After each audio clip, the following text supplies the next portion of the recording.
Certo. Então, gente, mais um encontro, né, do Grupo de Estudos em Educação, Infância e Teoria Crítica, hoje com a participação do professor Adonias, que está aí nessa área da educação, da teoria crítica, vai trazer uma discussão bem pertinente envolvendo o campo da própria tecnologia hoje, que é um assunto bastante, né, evidente aí na contemporaneidade. Agradeço já de antemão a participação de todos, todas, tá? Obrigada, a Tati acabou de entrar, seja bem-vinda, Tati. Moreira, Moreira foi convidado por você, Adonias, ou não?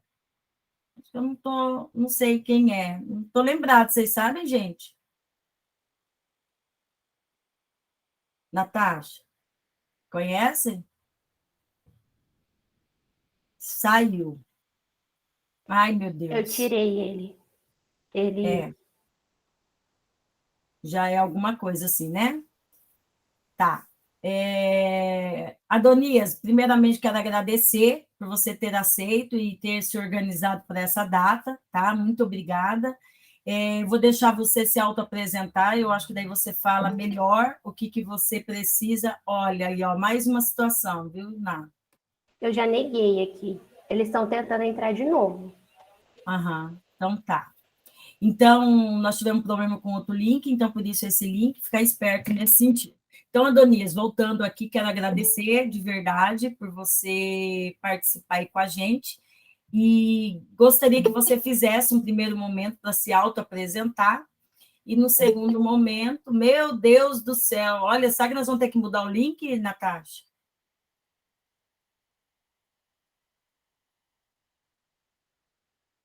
Tá fazendo... Você viu quantos que estão querendo entrar?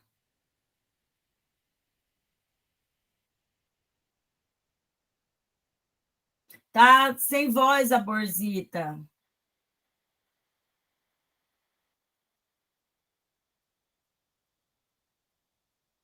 Eu acho que, bom, vamos tentar ver se dá para continuar assim. Qualquer coisa a gente sai e faz outro, né?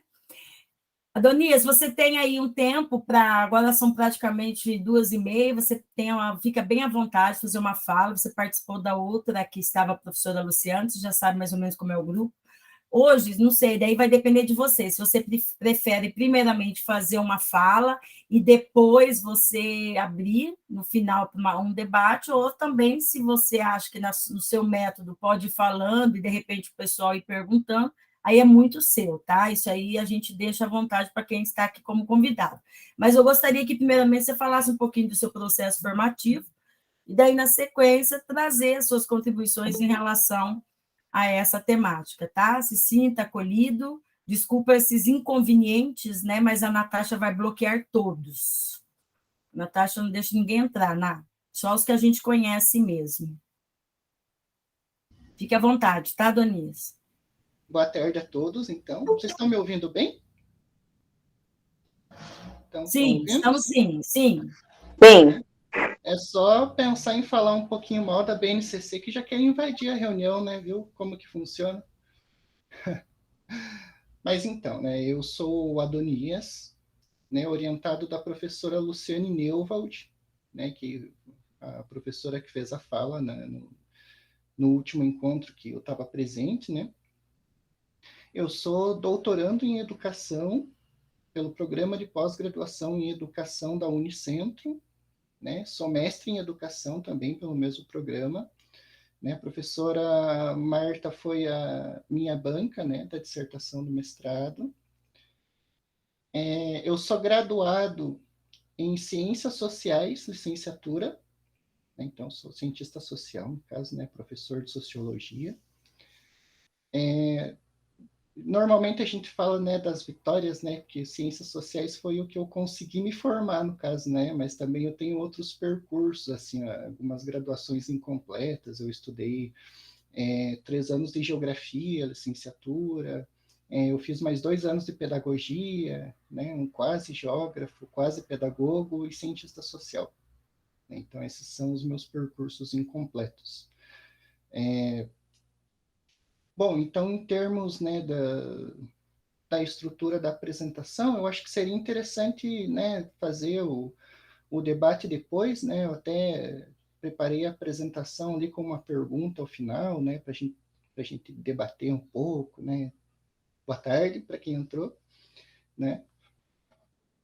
Eu gostaria de pedir licença para eu projetar os meus slides aqui, né? Eu preparei um material também. Só vou encontrá-lo aqui na...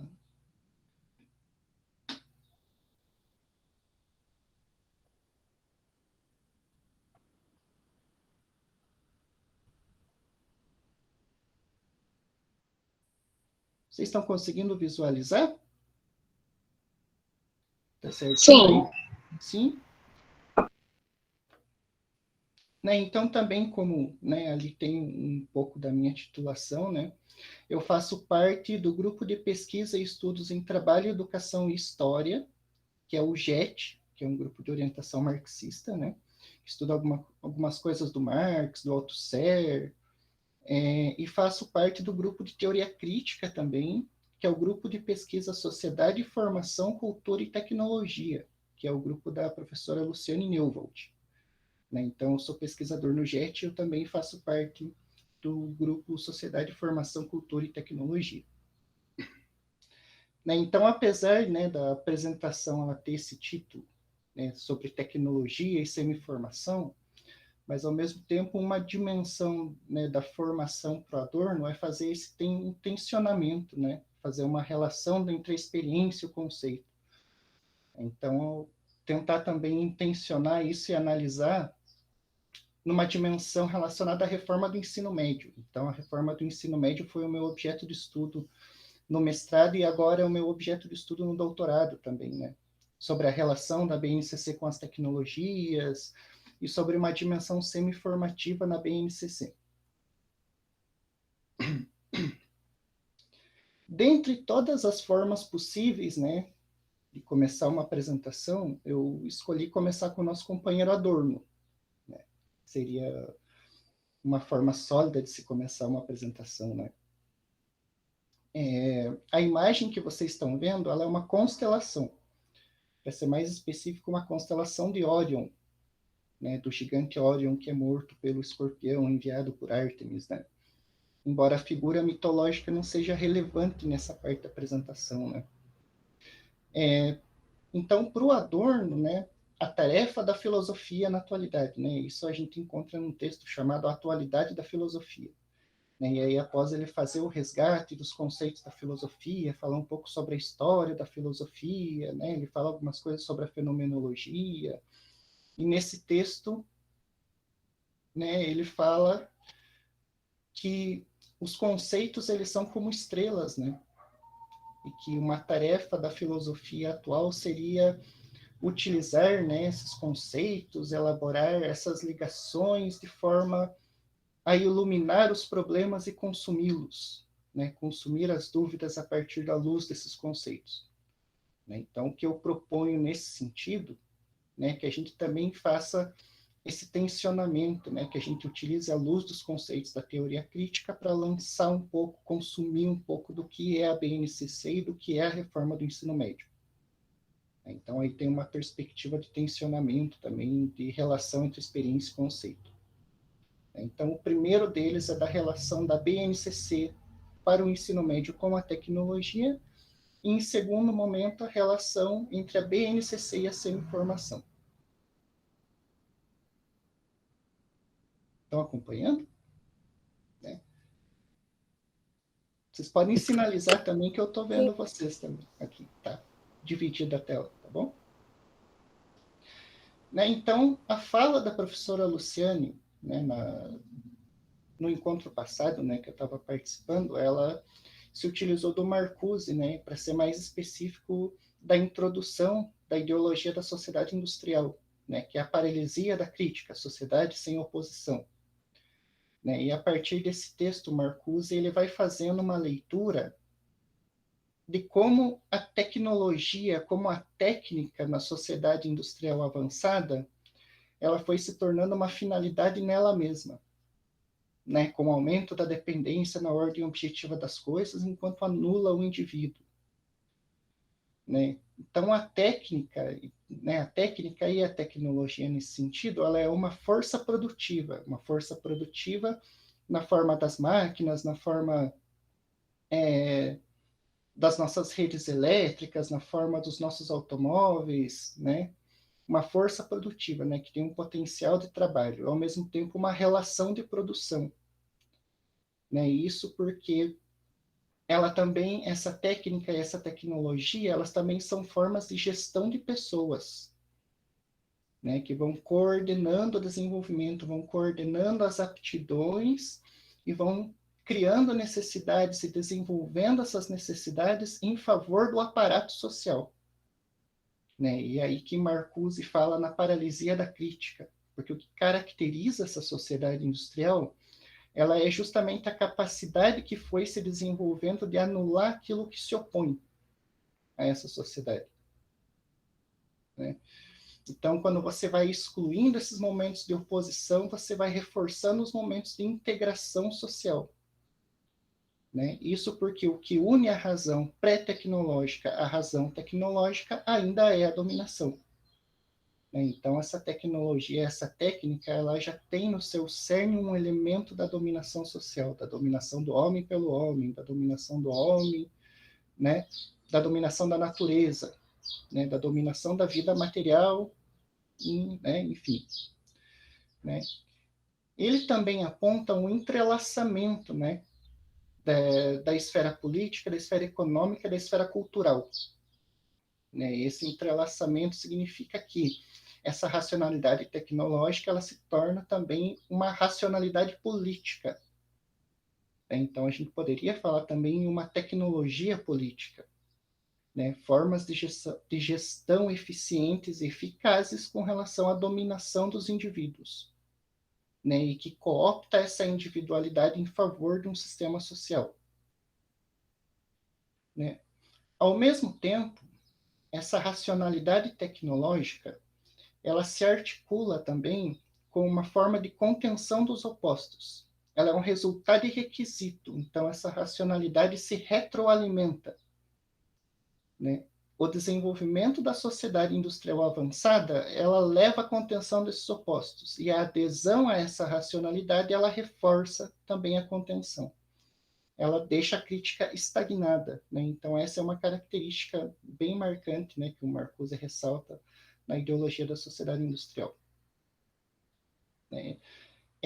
Alguns elementos também a gente vai encontrar, né, apesar de eu ter sugerido, né, a leitura da introdução, a gente também encontra no capítulo 6, por exemplo, né, da transição do pensamento negativo para o pensamento positivo, né? E aí a gente encontra uma das características que o Marcuse fala, da diminuição da dependência pessoal e aumento na dependência da ordem objetiva das coisas, né? Isso porque a racionalidade tecnológica ela é um requisito, né? Ela é produto e produtor. Boa tarde, professora, tudo bem? Olha, minha orientadora entrou. Boa tarde. Né? E essa técnica e essa tecnologia, né, na sociedade industrial avançada, ela tem essa tendência a ser utilizada sempre para o aumento da dominação. E ela tem esse aspecto totalitário mesmo, ela tem um aspecto autoritário, porque ela exige a adaptação do indivíduo, né? Ela institui falsas necessidades, né? Para o Marcuse, uma necessidade falsa são todas aquelas necessidades superimpostas ao indivíduo a partir do aparato social, e que são necessidades do aparato social, né? Isso se constituem como necessidades falsas, né? Se a gente pudesse tensionar isso, né, com um aspecto, fazendo uma mediação entre memória e experiência, a gente poderia pensar no Uber, por exemplo, né? O Uber talvez seja um exemplo sólido para falar sobre o que é uma necessidade do aparato social, né? Veja como o Uber ele tem essa característica de dissimular as relações de exploração a partir de uma relação de consumo, né? Porque o mesmo Uber que eu pego, é o Uber que um burguês pode pegar, né? Não necessariamente de ser o mesmo automóvel, né? Eles têm um serviço especializado, né? Um pouco mais caro, mas no sentido de utilizarmos as mesmas plataformas técnicas para fazer o consumo desse serviço, né? E a partir do momento em que eu consumo a mesma coisa que alguém de uma classe dominante consome, isso dá a entender, né? Isso dá uma aparência de dissimulação nessas relações de exploração.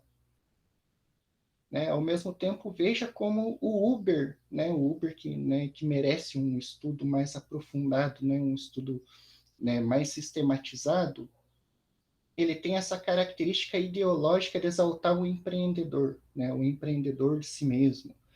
Mas, ao mesmo tempo, o Uber ele não tem uma forma de controlar a plataforma. Quem faz a precificação do trabalho é a plataforma, né?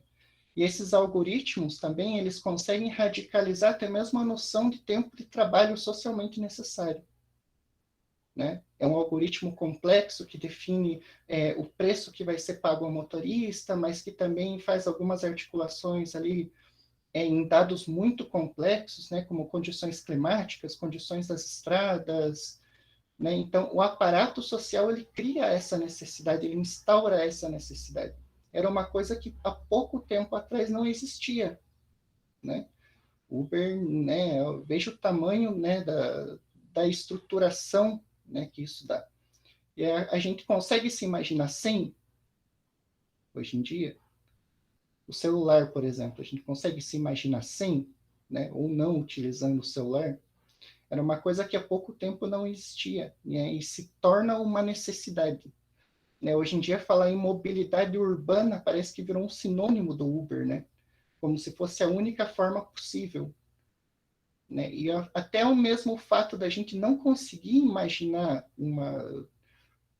um projeto ou uma alternativa que seja contrária a ele, que tenha a mesma eficiência, a mesma eficácia, né? Se a gente for utilizar os termos, né, capitalistas, né, para isso. Mas se a gente fosse pensar em termos de eficiência e eficácia, o simples fato da gente não conseguir imaginar uma alternativa viável também faz parte da ideologia, né? Porque essa ideologia da sociedade industrial avançada, ela nos incapacita a enxergar projetos que sejam contrários a ela. Né? Então, tamanha é a dimensão da dominação e do controle a partir da tecnologia, a partir da técnica. Né? Então, eu acredito que o Uber seja um exemplo muito sólido, né, para a gente falar sobre isso. E que também pressupõe, né, o Marcuse ele fala, né, que essa ideologia ela cria novas formas de poder, ela cria novas formas de vida, né, e nós vamos articulando a nossa vida em torno dessas necessidades, das necessidades do aparato social, né, que se constituem como as falsas, né, que também pressupõe uma relação entre indivíduo e Estado, né? O Uber é responsável pelo carro, né, o motorista, né, responsável pelo carro, pelo aparelho celular, ele é responsável pela sua documentação, né, ele também é uma carteira de motorista, ele também é um cidadão que pressupõe uma relação entre indivíduo e Estado, né, e mesmo o Estado também se utiliza disso como uma forma de controle social. Então, tamanha amplitude dessa dominação e controle sobre os indivíduos a partir da técnica e a partir da tecnologia, que a gente não consegue imaginar, né, um projeto que seja contrário. E mesmo quando a gente consegue imaginar algo que seja contrário a isso, existe uma tendência a cooptar isso em favor do aparato social. Né? Essa é uma dimensão ideológica muito forte, né? Mas avançando na questão do... até por questão do tempo também, né?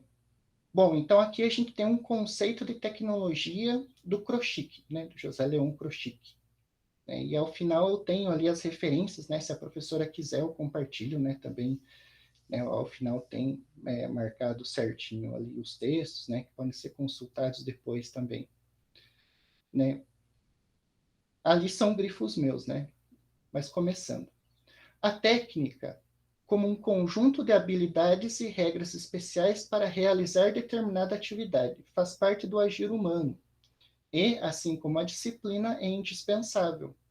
O artista, o cientista, o cirurgião não executam bem suas atividades sem um bom domínio da técnica. Já a tecnologia implica um conjunto de princípios científicos que se aplicam à técnica e, de certa maneira, tornam-na formal. Então, a tecnologia ela pressupõe uma formalização de um modo de se fazer as coisas. Quando a gente parte desse princípio, que ela é uma formalização do modo de se fazer as coisas, né, são alternativas históricas, assim como o Marcuse explicita, né? E que esses projetos, eles são projetos em que um deles se sobressai, né, a depender dos interesses da sociedade, das classes dominantes, né, e que esses projetos, muitas vezes, eles são vistos como os únicos possíveis e faz todo o resto parecer utópico. Então, a tecnologia, ela é uma forma de formalização, ela também pressupõe uma formalização da ciência, né? Da forma que a ciência feita de determinada forma é a única ciência possível. Né? E alternativas contra essa ciência também são consideradas utópicas. Né? Isso é pseudociência, né? Lógico. Né? A gente não faz uma defesa da pseudociência também, né? Mas de modo que a ciência positiva ela tem um lugar muito especial nas relações de dominação e controle. Né? Uma ciência que objetifica, uma ciência que torna a natureza explorável, que objetifica o indivíduo como algo que pode ser explorado, como um capital humano. Né? Então, mesmo a noção de ciência, ela também é resultado de um projeto histórico, né? Que se sobressai. Né? Isso na concepção do Marcuse. Né? E eu compartilho isso com ele também. Eu acredito muito no Marcuse. Né? Então, como o Marcuse também explicita, né? Ali bem no início do texto, que ele fala que essa ideologia, ela molda o universo da palavra, né? Dos comportamentos e das ações. Né? Agora, vamos pensar um pouquinho na BNCC, né? Pensando bem no seu início, né? Desde do seu nome, né? Da Base Nacional Comum Curricular e o seu slogan, educação é a base. Né? Aí tem um aspecto polissêmico, né? Que parece, na verdade, polissêmico. Né? Mas essa ideologia, ela molda o universo da palavra. Né? Ela pressupõe uma formalização na forma da tecnologia. Ela tem um forte apelo à tecnologia. Né? Então, educação é a base. Ela rejeita projetos opostos. Então, educação é só a BNCC? Só a BNCC é possível como um projeto de educação? O que não é a BNCC é educação? Né? Então, educação é a base. Então, por trás, né, parece ser algo polissêmico, né, de duplo sentido, mas, na verdade, ela escancara um processo que é autoritário, assim como a racionalidade tecnológica é autoritária. Né? Ela nos faz acreditar que a única alternativa e a única reforma educacional possível é a BNCC. Né? Tanto é que, às vezes, quando a gente faz uma crítica à BNCC, né, às vezes nós somos taxados de reacionários, né? Somos inimigos do progresso. Né? Adorno também fala algo parecido, né, na teoria da semiformação, né, que às vezes criticar, né, a crise da formação cultural é taxado de reacionarismo. Né? Então, nós atualmente também somos taxados de reacionários quando criticamos a base. Quando tentamos nos opor a ela, né? E muitas das vezes a adesão cega causa muito, muito mais dano do que uma crítica fundamentada. Né? Mas, enfim, né, pensando nas questões da base. Então, na Base Nacional Comum Curricular com uma tecnologia política, né, que tem essa característica do entrelaçamento entre a esfera econômica, a esfera política e a esfera cultural. Né? Ela carrega esses aspectos, bem como uma formalização de um modo de se fazer a escola, um modo de se fazer a docência. um modo de se formar alunos, de modelar pessoas. Mas, lógico, né, a BNCC ela também não se restringe ao documento da BNCC, né, aquilo que a gente usa, né, para consultar os descritores técnicos, né, porque ela é altamente tecnificada, né, ela reduz, né, os conteúdos, né, a habilidades que podem ser objetivamente mensuráveis, né, e nessas habilidades tem descritores técnicos, nós precisamos consultá-las, né, precisamos adequar a ação docente ao que está explícito ali, né, nos descritores, né, embora o processo tivesse que ser ao contrário, né, a nossa ação docente deveria seguir a direção oposta, né, não de adequar a realidade a uma dimensão teórica, né, mas enfim, né, então essa BNCC para o ensino médio, ela também é composta pelos guias de reelaboração curricular que definem a estrutura de governança, né, o papel das secretarias de educação, como que as secretarias de educação devem prospectar as parcerias. Nesse momento, com certeza, vocês lembraram da Unicesumar no Paraná. Então, assim, como que deve ser feito esse processo de consulta à sociedade, se é que esse processo, né, em alguns momentos vai ser feito, em outros momentos não vai, né, porque, na verdade, é opcional essa consulta, né, mais pessoalizada, é opcional, né, ela não precisa ser feita, ela pode ser centralizada nas secretarias de educação. Ela também é composta pelos referenciais de elaboração dos itinerários formativos, que é algo mais problemático no ensino médio. Né, os itinerários hoje são, né, tem uma parte oferecida, ofertada, né, pela Secretaria de Estado de Educação, mas também esses itinerários formativos podem ser ofertados por instituições privadas parceiras da escola, como é o caso da Unicesumar.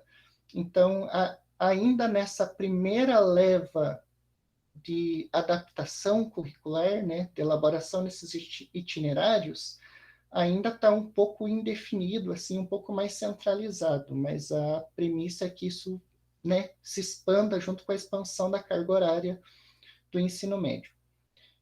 E também é composta pelo documento de boas práticas, né? Então, é um nome até irônico, na verdade, né?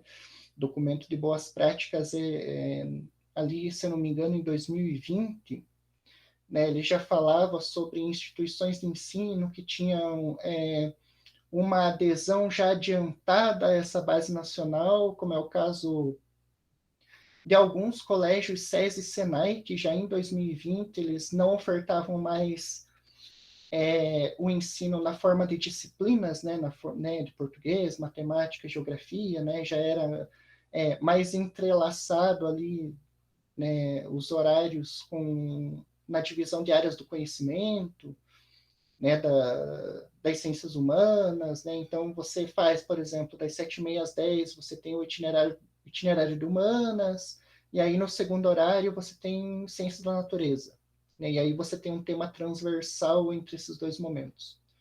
Então, essa era a abordagem do SESI e do Senai em alguns colégios, lá em 2020. E aí, um desses exemplos de boas práticas é mais ou menos o que acontece no estado do Paraná, mas ele era feito no Centro de Mídias do Amazonas. Né? Então, lá no Centro de Mídias do Amazonas, eles iam até a escola, colocavam a TV, uma webcam em cima da TV, né, para acompanhar os alunos, e aí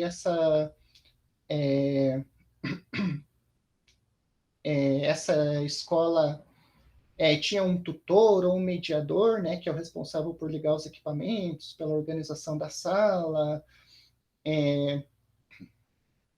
e aí eles transmitem essas aulas a partir do centro de mídias para as escolas. Então, bem próximo, na verdade, do que foi feito no estado do Paraná com a Unicesumar na oferta dos itinerários formativos de educação profissional. Né, que a Unicesumar ela oferta, se eu não me engano, o técnico em administração, desenvolvimento de sistemas e o técnico em agronegócio, se eu não me engano. Né? Se bem me lembro, né? Se eu estiver errado, alguém me corrige aí. Né? Então, é muito próximo, assim. Então, o que foi feito no estado do Paraná no âmbito da BNCC é concebido como uma boa prática, né? Porque essa escolha, essa delimitação também, essas parcerias, elas sempre têm que levar em consideração o suporte digital e pedagógico, né? Ou o suporte tecnológico, o suporte pedagógico que as instituições conseguem oferecer. Então, assim, é sempre a partir, sempre delimitado a partir, né, de uma capacidade técnica dos estados, capacidade técnica dos municípios. Então, assim, o protagonismo e a autonomia, ele também é muito bem delimitado pela questão da técnica, né? Pela questão das estruturas urbanas, das estruturas das cidades, né?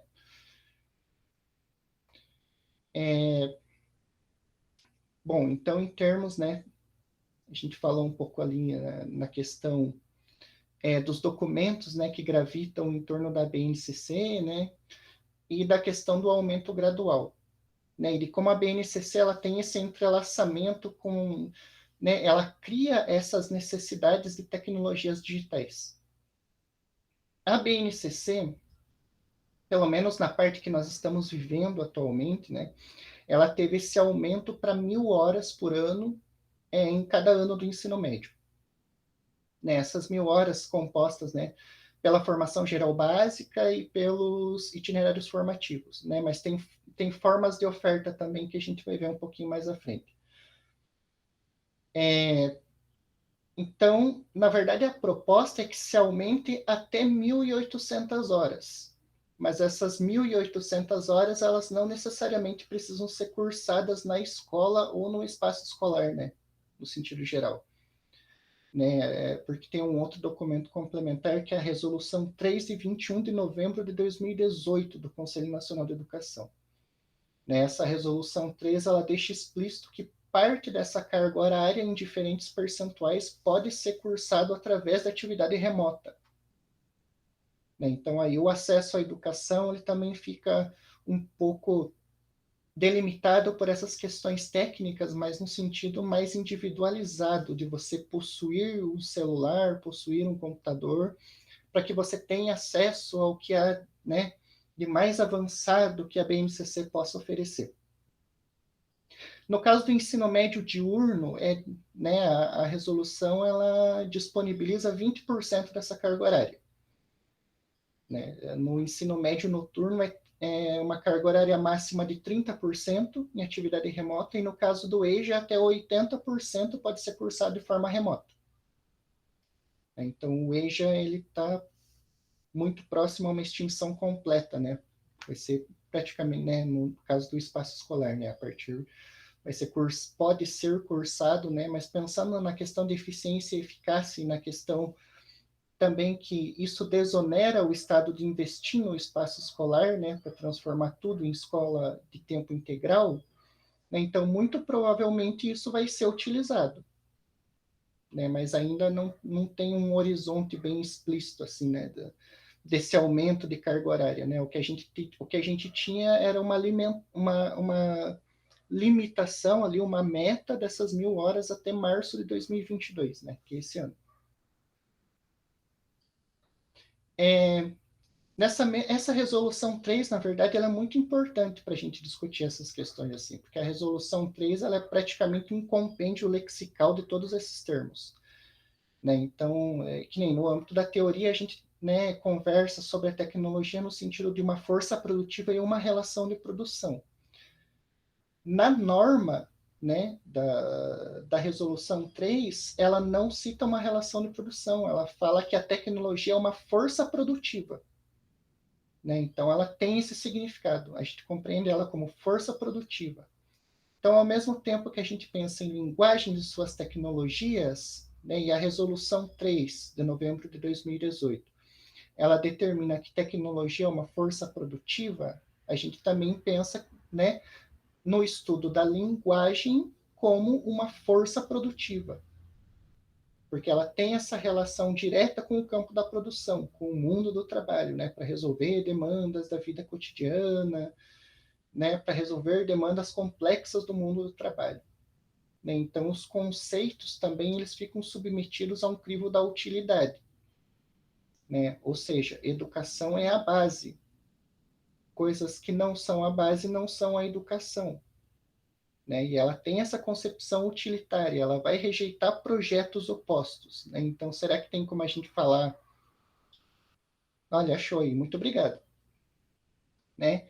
Então, será que tem como a gente falar, né, em uma outra forma de educação que não seja a base nacional, que não trate a linguagem, né? E nessa linguagem fica centrado o campo da arte, por exemplo, né? Tem como a gente falar da arte como uma força produtiva, né, aí no campo das linguagens, né? Ou ela fica reduzida a um design de produtos, né? Porque se a gente pensa de modo utilitário, o resultado disso tem que ser um produto, ela deve possuir um resultado, né? Porque ela é articulada como um fim, né? No campo da matemática, né, no âmbito do ensino médio, ela é responsável por desenvolver o pensamento científico, né? E esse desenvolvimento também envolve o uso de softwares, envolve o uso, né, de computadores, de projeções, de cálculos, de antever resultados, e fica centralizado no campo da matemática. Então, a matemática, né, um princípio de calculabilidade, ele também fica eleito como a ciência, né? Ou seja, isso é ciência, mas as ciências humanas, será que são ciência também? Né? Por mais que a gente tenha o princípio, né, de mobilizar, né, de transitar entre essas áreas do conhecimento, mas a responsabilidade por trabalhar o pensamento científico no ensino médio, ela fica no campo das ciências, né, das ciências exatas, da matemática e suas tecnologias. No caso das ciências humanas, a gente já tem um critério, né, lembrando a racionalidade tecnológica molda os comportamentos, as ações. As ciências humanas, elas ficam mais nesse sentido, né, mais no complexo valorativo para os alunos, né? Então, as ciências humanas, elas são responsáveis por fazer você escolher entre opções pré-determinadas, né? Isso no âmbito da BNCC é a crítica, né? Escolher, né, fazer escolhas fundamentadas entre A ou B, né, a partir desses conceitos. Então, os conceitos das ciências humanas, eles vão compondo também habilidades, né, conhecimentos a ser, né, conhecimento que é mobilizado, uma habilidade que é objetivamente mensurável e que vai delimitando comportamentos, né? Então, é uma coisa que a gente vê com as questões da indústria cultural, por exemplo. A BNCC cita a indústria cultural, né? Mas ela cita na forma de uma habilidade, né? Então, veja, mesmo aqueles conceitos que têm um potencial crítico, né, muito forte, eles são cooptados em favor do aparato social. Inclusive, eu coloquei mais à frente ali, né, a habilidade que cita a BNCC, que fica nas ciências humanas sociais aplicadas. As ciências da natureza são mais orientadas a reconhecer formas de exploração da natureza,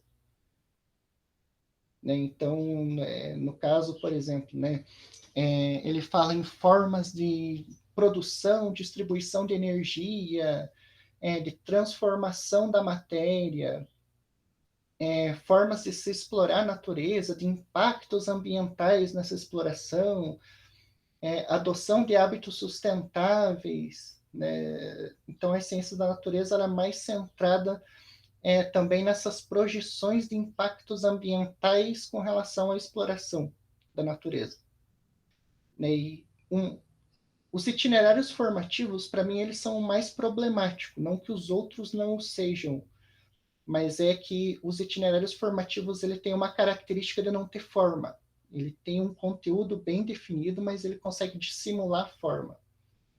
Porque os itinerários formativos, eles são realmente assim a abertura para essa racionalidade técnica, assim, que já permeia todo, né, toda a BNCC, já é o esqueleto de formação da BNCC, mas os itinerários formativos, eles podem ser cursados fora da escola, eles podem ser ofertados como cursos, palestras, módulos, como créditos. Então, assim, os itinerários formativos, eles radicalizam tudo como escola, né? No caso da Unicesumar, né? A Unicesumar, ela oferta o itinerário, ela faz o seu tratamento metodológico, ela define os conteúdos desses itinerários, ela faz a avaliação e aí quem confere o diploma é a Secretaria de Educação, né? Mas isso é a primeira leva da implementação da BNCC, porque isso pode ser ofertado também, né, como você pode cursar fora da escola,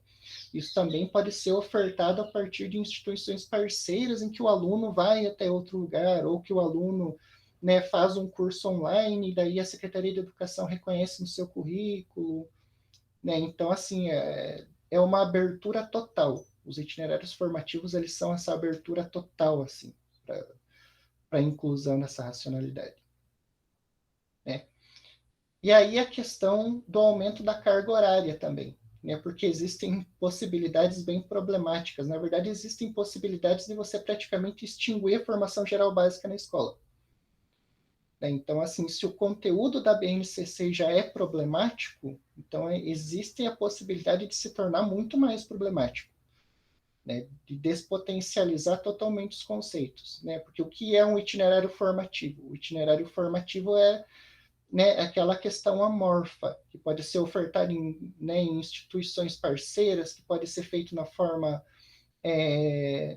das aulas remotas, que pode ser feito através de cursos, palestras, módulos, créditos, né? Ela não tem uma característica mais substancial, até mesmo para a gente conseguir pensar melhor sobre isso, né? Ao mesmo tempo, ela tem essa característica de ser heterogestado, né? São as instituições que analisam as melhores formas de ofertar isso, fazem a proposta para a Secretaria de Educação, né?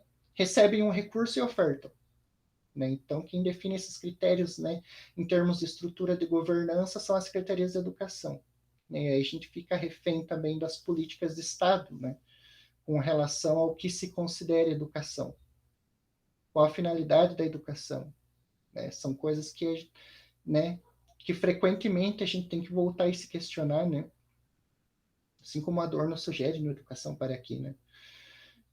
Mas, enfim, então, existem exemplos, né, possibilidades para oferta dos itinerários formativos da formação geral básica. Então, a gente tem, por exemplo, o terceiro exemplo ali, né, um exemplo um pouco mais radical, digamos assim, né? Que você pode concentrar ali nessa divisão de 1.000 horas, né, por ano, você pode fazer 1.000 horas de formação geral básica. Mas aí no terceiro ano do ensino médio você faz 200 horas de formação geral básica, né? E praticamente 800 horas, né? Quase o total disso, né? Levando em consideração que é dividido em 200 dias letivos, né?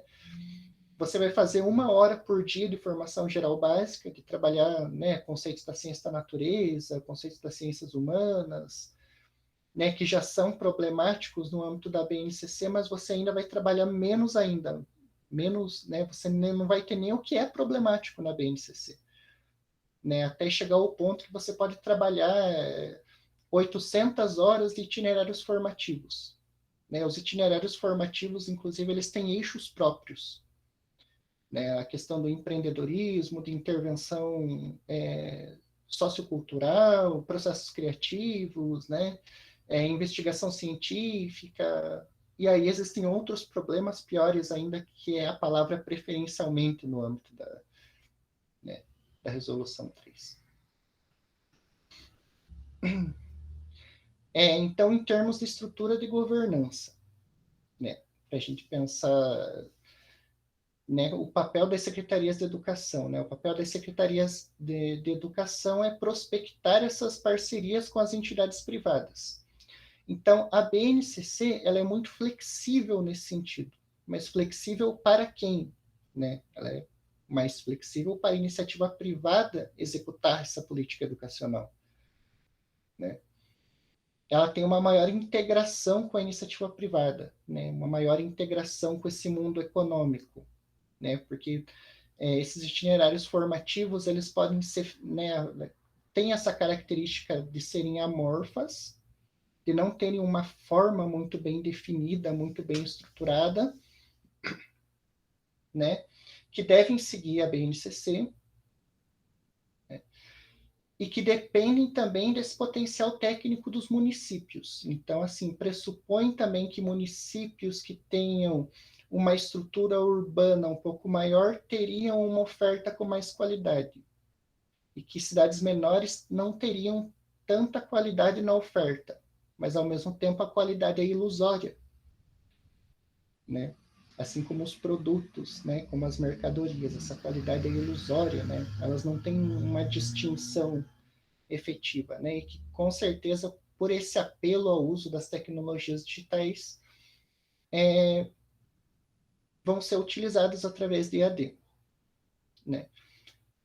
E para esse processo, né, da definição, né, dos itinerários formativos, eles têm que levar em consideração os recursos financeiros, humanos e técnicos. Então, sugere-se, né, ele utiliza essa palavra ipsis literis, sugere-se espaço para as demandas dos alunos, para as demandas sociais, um processo de escuta inspiracional. Né? O que é a escuta inspiracional? Escuta inspiracional está no documento de boas práticas também da BNCC, e é o processo que a Secretaria de Educação da Bahia fez. Né? Então, eles fazem um questionário fechado, né?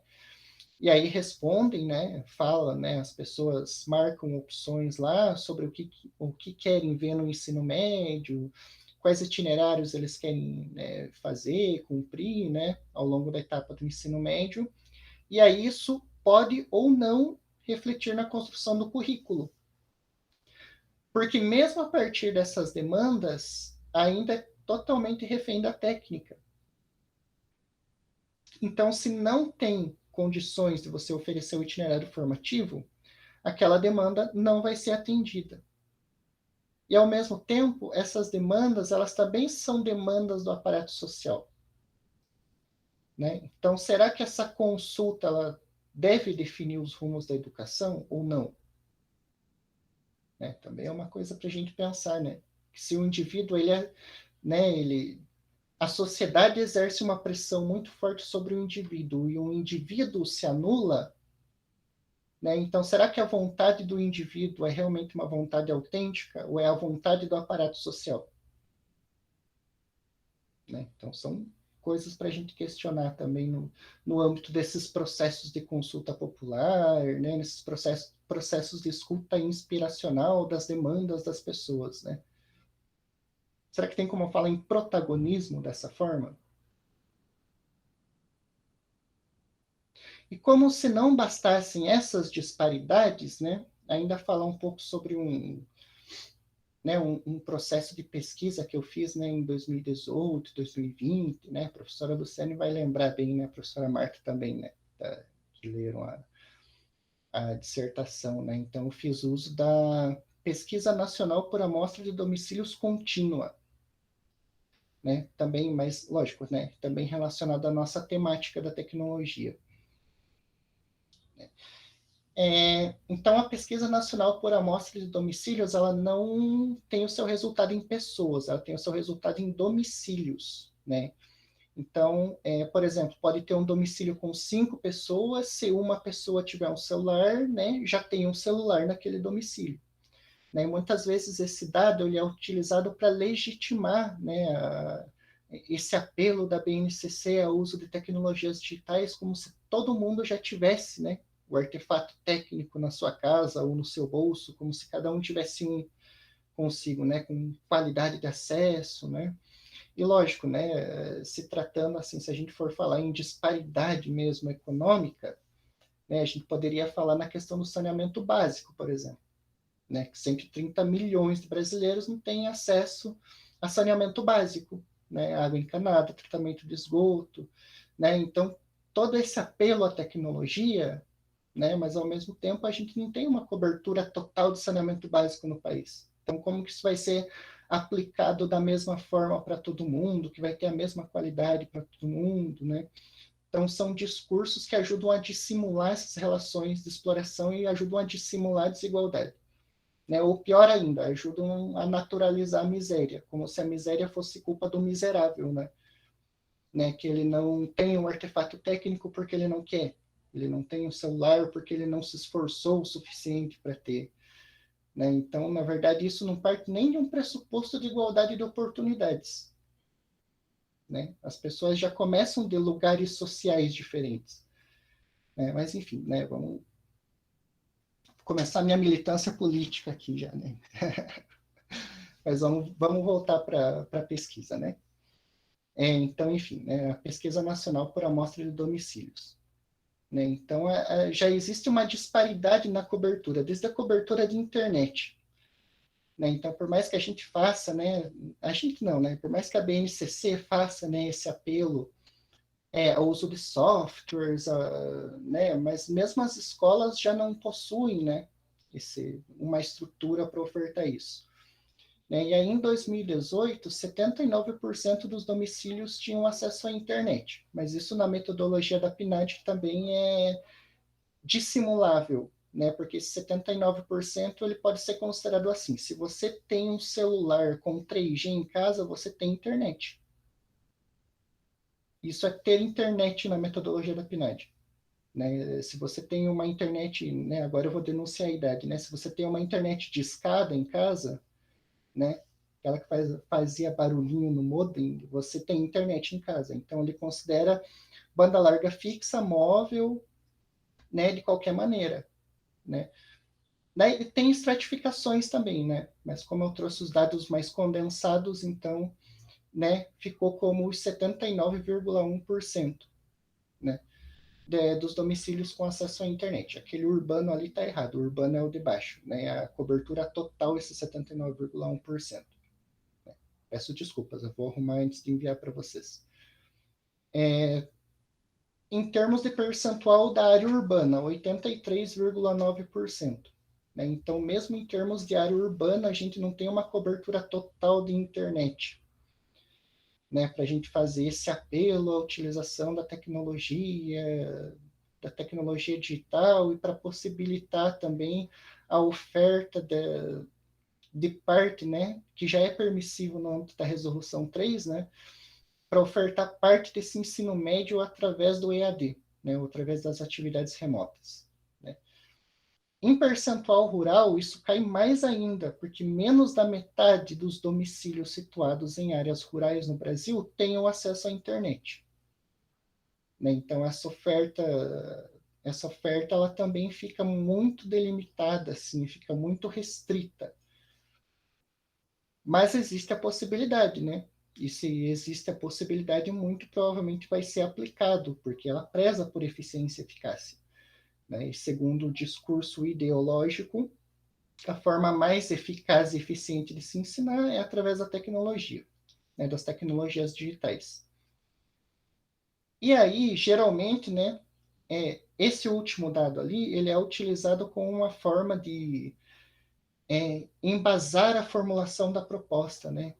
Tipo, olha, mas segundo a PNAD, 99% dos domicílios têm um celular, né? E aí que eu já fiz as ressalvas, olha, domicílios, né? Se tiver 5 pessoas nesse domicílio e tiver um celular, já é na metodologia da PNAD, já conta ali, né? Já entra para a estatística. Se tiver um celular só com 3G, entra para a estatística. E é o que a gente viu, por exemplo, no contexto da pandemia. Né, que tinha famílias que às vezes tinha lá 3 filhos em idade escolar, e daí tinha atividade remota, e aí tinha que revezar o celular, né, do responsável, revezar para todo mundo conseguir acessar. Né? Então, assim, ter o celular também no âmbito da PNAD, ele não representa também uma caracterização que todas as pessoas têm, né? Mas esse 99% pode ser dissimulável no discurso. Né? E aqui uma parte um pouco mais assim densa, assim. Aqui exige mais explicações um pouco, né? Então, como eu parti daquela ideia dos 99%, né, que existia uma ampla gama de pessoas com celulares, isso também não responde à questão da qualidade do acesso. né? Então, a BNCC enquanto um discurso, enquanto uma forma de criação de novas necessidades, e que submete a educação também a né, a circulação e ao consumo de mercadorias, né? Então, qual foi a metodologia da aquisição desses dados? O StatCounter, ele é um site que você pode pesquisar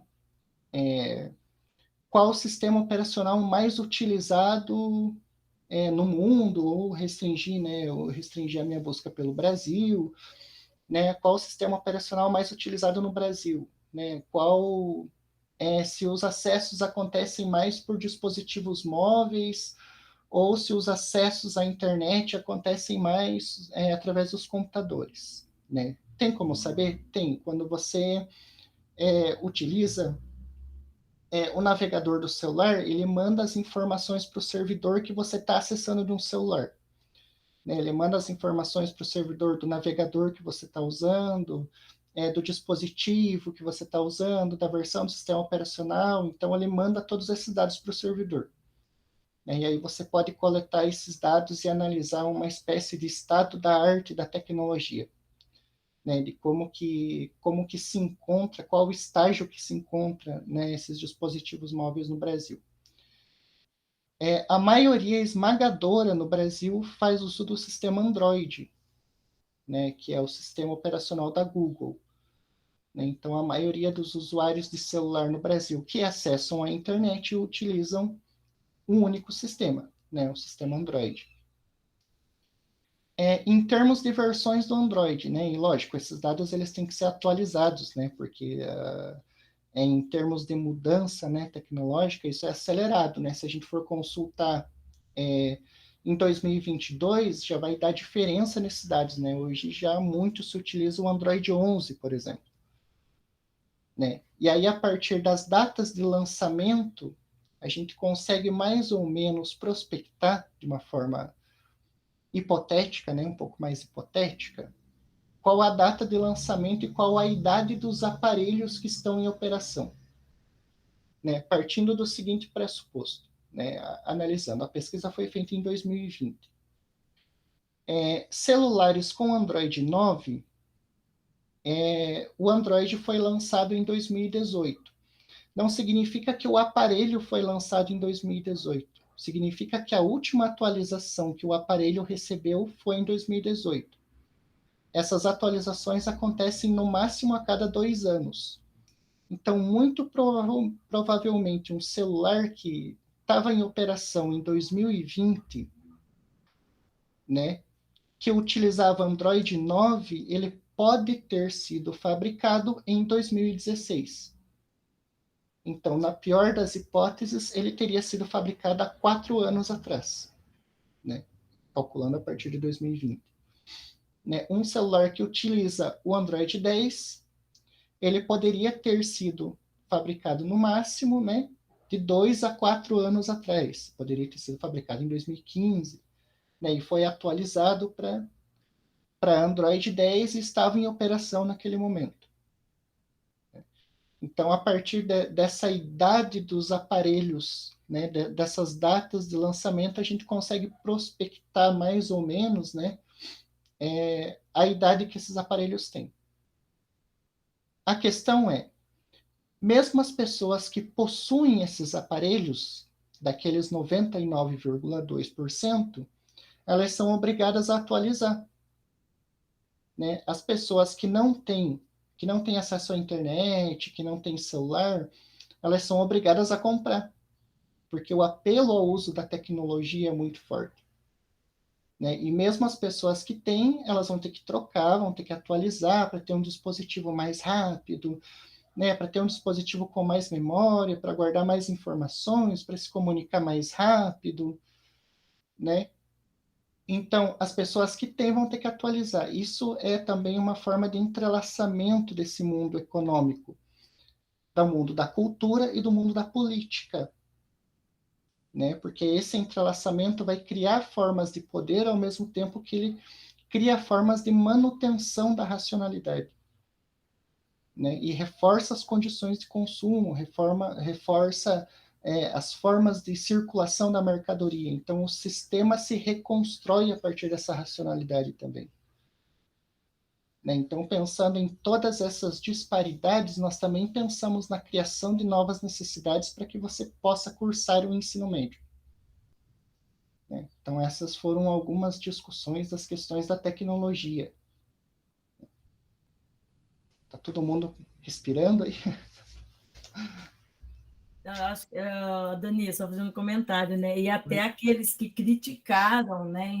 Criticam, às vezes, até esses avanços, né? Da gente acabar se atentando aos avanços tecnológicos, a gente vê que no próprio período do ensino remoto fomos obrigados, né, a ter que ter um novo aparelho, né? Ter uma nova tecnologia. Isso principalmente por conta das aulas remotas. Nós não tínhamos uma estrutura, né, preparada para isso. Nós vivíamos de uma tecnologia doméstica. De repente, nós tivemos, né, a criação de uma necessidade, não por nossa escolha, mas por uma escolha do social, do contexto. Eu sou fruto disso. Né? Tive que mexer, mudar a própria internet, porque né, de descagem eu passei muita vergonha, né? Somente nas palestras no canal do YouTube, eu passei muita vergonha. Quem busca lá meu nome lá vai ver as gafes da professora Marta. No meio da palestra não funcionava, a tela não aparecia, aí não aparecia o rosto. Então, na verdade, acho que é um ponto importante, né, dessa questão como essas necessidades, né, dentro do que o próprio Marcuse vai falar, que acabam sendo muitas vezes não as vitais, mas as supérfluas, como elas dominam as vitais, né? A ponto da gente até criar um certo preconceito em relação àqueles que não se adaptam. Hoje ainda temos realidade de pessoas que fizeram escolhas para não uso, por exemplo, de algumas redes sociais. E muitas vezes essas pessoas são criticadas por não fazer uso, é como se elas fossem obrigadas, né? Eu já vi isso acontecer até dentro, às vezes, da própria instituição universitária, né, da universidade.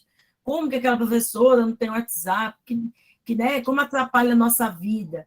Mas são escolhas que, às vezes, a gente hoje, nessa sociedade tão marcada por essa, né, como se diz, essa vida maquinada, né, vamos pôr assim, sei lá, acaba sendo praticamente que uma certa, como que eu posso dizer, um autoritarismo, né, em relação à técnica, né, você é obrigada, né, a ter isso, e às vezes a gente faz crítica, nós que às vezes estamos numa condição de acharmos que somos tão intelectualizados, às vezes criticamos quando o outro faz opções de vida, não ter certas coisas, né?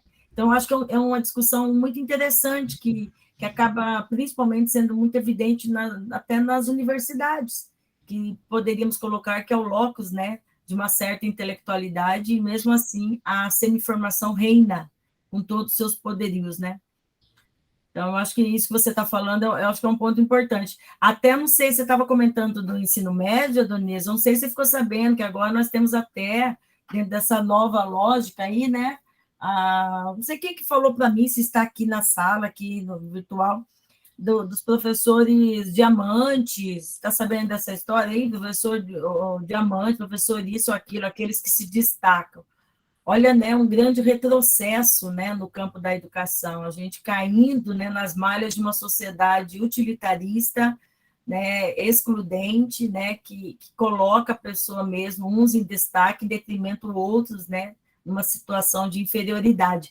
Quando eu fiquei sabendo disso, que dentro dos cursos de formação, o último que teve agora, vinha trazendo essa proposta, né, do professor se destacar como uma motivação, eu pensei, né, quantas discussões, né, que fizemos tentando avançar e, de repente, um retrocesso visível, né, uma decadência no campo de colocar pessoas que deveriam se encontrar numa posição de desencontro, que a partir do momento que coloca os diamantes, o ouro, aquilo aqui, né, sei lá, a gente cria, né, aquela velho ditado, né, homem-lobo do próprio homem. A gente traz, né, fortemente essa frase. Não sei se você até quiser comentar mais sobre isso, mas, assim, na verdade, isso me chamou atenção. Eu vi o documento, sabe, Adonize, e eu fiquei extremamente... Até perguntei para o professor, mas e aí, o que o pessoal está fazendo? Ah, professor, o pessoal está gostando, está achando legal. Né? Alguns criticam, mas não tem força, no fim está reinando. Um professor que trabalha... Ah, lembrei, que foi numa disciplina que eu ofertei de doutorado, um aluno que estava lá com a gente, que é professor do Estado. Então, olha para você ver, né, que gravidade. Então, acho que até esse ponto que você anuncia da BNCC, e essa informação que você vai entrar, mas eu acho que toda a tua discussão vai mostrando, né, evidências, situações evidentes que às vezes vão se naturalizando. É estranho quem não aceita. Não sei se você entende a minha reflexão. É estranho quem não aceita. Quem aceita, está tudo certo, né? A Marcela pediu, pode, Adonias, ela pode intervir? Pode falar. Uhum.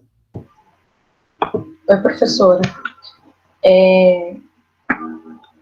Você comentou isso também numa disciplina que eu estava presente, e aí a gente discutiu um pouco a respeito. Recentemente, a minha irmã também é pesquisadora, né, faz parte de um grupo de estudos, e aí ela é professora do Estado, e questionou, estava revoltada diante disso. E aí questionou na escola, conversou com os colegas, enfim.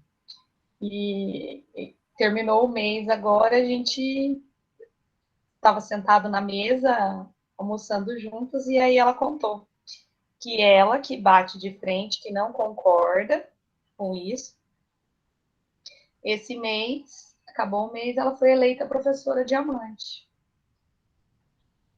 Aí o critério é, você não apresenta, dentre os critérios, né, você não apresenta atestado, não ter falta, não ter atraso, não ter reclamação de aluno, né, contra o professor. Então, assim, os critérios para se participar disso são ridículos, vamos dizer assim. Na verdade, seguir um padrão, né? Seguir um Sim. padrão do bom funcionário. Ah, pelo menos o que eu estou percebendo aí, pelo que foi falado. Algo assim, bem fechado. Perfeito. Pode falar, Denise, vai lá. Eu estava dando tchau para a pessoa que falou, né? Parabéns pelas reflexões. A Tati, ela acho que vai precisar sair. A Flávia coloca um ponto até importante aqui, ó. Nossa, Flávia, de onde você tirou isso? Gostei, hein? Dá para criar até um artigo. Domesticar os animais docentes, olha lá. Vai lá. E que em breve vão ficar doentes, né? Mais doentes ainda. Essa lógica do controle tem um termo assim que também é uma forma de tecnologia política, né? De criar uma hierarquia, criar estratificações, só que não é um conceito da teoria crítica, né? A lógica da performatividade, né? Que são formas de tecnologia política que criam essas hierarquias também a partir de avaliações de larga escala também, né? Na verdade, o conceito de qualidade ele é o conceito de qualidade industrial, né? Qualidade é conformidade com padrões, né? Que você tem um fator forma específico, uma durabilidade específica, uma estratificação, uma precificação, estratificação de preço. Então, essas coisas determinam a qualidade. Então, assim, a mesma lógica, né? Esse é um conceito, se não me engano, do Juran de 1960, que ainda é aplicado, né, no campo da administração, ainda é concebido como conformidade com padrões, né, é o conceito máximo de qualidade, né, ainda é bem utilizado. Se consultar a literatura da administração, ainda acha muito. Assim, tem muitas citações do Juran, exatamente essa citação clássica dele, assim, acho que é de 1961, é algo desse gênero, ali dos anos 60. Mas então, avançando um pouco, né, nossa, voucher na escola para o professor que não faltava. Nossa, assim, essa é uma dimensão muito preocupante na escola. Assim.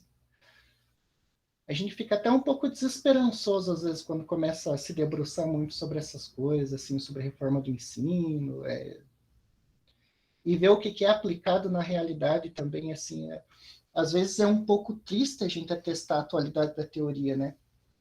Nem sempre é uma coisa feliz, uma coisa confortável, assim, ainda mais se tratando, assim, da teoria crítica, que tenta fazer uma denúncia, um posicionamento político, né, contra essas formas de dominação, né. O Marcuse também argumenta, né, que essas formas, né, que a sociedade industrial, conforme ela vai avançando, ela vai criando formas sutis, né, formas até agradáveis de dominação e controle, né, e aí às vezes esses recursos financeiros, essas premiações, né, de certo modo elas vão ser orientadas para o consumo, né, e aí essas formas mais sutis em que as pessoas aderem mais facilmente, né, ficam motivadas a seguir os padrões, né? Então, o Marcuse também argumenta isso, né, na paralisia da crítica. Né, então, tendo em vista também, né, que eu estou um pouco avançado no tempo, né, a partir das discussões, depois eu quero dar um tempinho também, né, para o pessoal fazer mais considerações, né? Então, a gente passa para alguns aspectos da semiformação na BNCC. Então, primeiro a gente viu algumas questões sobre a racionalidade tecnológica, né, sobre essas formas de racionalidade que criam novas necessidades, e agora analisando um pouco na questão da semiformação. A semiformação ela é uma crise da formação cultural, né? Ela é uma crise que ela não antecede a formação cultural na atualidade, mas ela sucede, ela está posta no lugar da formação cultural, né? Na formação que caracterizou outros tempos, né? Então, assim, a teoria da semiformação ela é um texto muito denso, né? Então, a gente sempre tenta tornar ele um pouco mais positivo, né? Elencando algumas características da semiformação, né? Eu acho muito interessante como o Adorno ele consegue ter essa característica mais negativa na escrita, né? Que ele vai pincelando aos poucos algumas características, daí a gente condensa isso numa coisa só, né? Eu acho bem interessante essa estética da escrita do Adorno. Então, algumas características da semiformação, né? A semiformação adultera os sentidos, né? Isso é uma coisa que na mínima moral a gente vai encontrar também, né? Como as questões de bater a porta, né? Então, ela adultera a vida sensorial. Ela nos incapacita, por exemplo, na questão da música, para a gente reconhecer sons diferentes, para a gente reconhecer texturas diferentes, cores diferentes, né? Porque os estímulos são todos muito parecidos, né? E ao mesmo tempo que eles são muito parecidos, eles não têm uma ligação com a história do indivíduo, né? Isso também é uma dimensão de uma cultura que é heterogestada, né? Que é feita de forma alheia aos indivíduos, né? Então, semiformação ela tem essa característica de adulteração sensorial, né? E aqui um conceito que eu acho muito interessante mesmo, que é o sistema delirante de semiformação, né? Isso seria próximo ao conceito de indústria cultural, né? Um sistema, né? Então, a semiformação, como ele diz, ele é uma forma de consciência generalizada e que é amplamente socializada, né? Então, ela atua como um sistema, assim como a indústria cultural atua como um sistema, né? O cinema, o rádio, a TV, tudo isso articulado em torno de um sistema coeso, né? Que já que a cultura ela ficou falsificada na apologia ao mundo da mercadoria, a semiformação ela toma esse lugar como um elemento de coesão social, né? Que atua como um sistema. Delirante, né? A gente toma, né, pelo conceito de delírio, no caso, né? O delírio, ele é o desvio do caminho reto da razão, né? Isso é um delírio, ele é uma disfunção perceptual, né? O caminho reto né, o caminho reto da razão que seria feito, né, pela mediação entre experiência e conceito, né? Então, ele é um delírio, né? Mas também se assemelha também ao conceito de alucinação, né? Dada a característica que ele adultera a vida sensorial, né? Mas nessa concepção ele é um desvio perceptual, né? Um sistema delirante de semiformação, e que a semiformação é esse resultado dessa cultura falsa, dessa cultura degenerada, dessa cultura prejudicada, né, que o Adorno cita que algo da barbárie orbita em torno dela, né? E psicótico, né? Psicótico é aquele que incorporou até o mais íntimo valor da mercadoria. Né? E aí, no caso, né, eu não sou um expert na psicanálise, né? Se tiver algum psicólogo, também pode, né, me ajudar nesses conceitos, assim, né? Mas a psicose, ao mesmo tempo, ela é uma tentativa de denúncia que tem algo errado na sociedade, que tem essa formação conflituosa, que ela não é resolvida a nível psíquico, mas que ela é a denúncia que há algo de errado.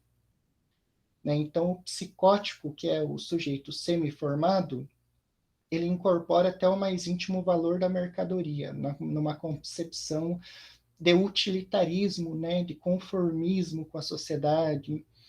Né?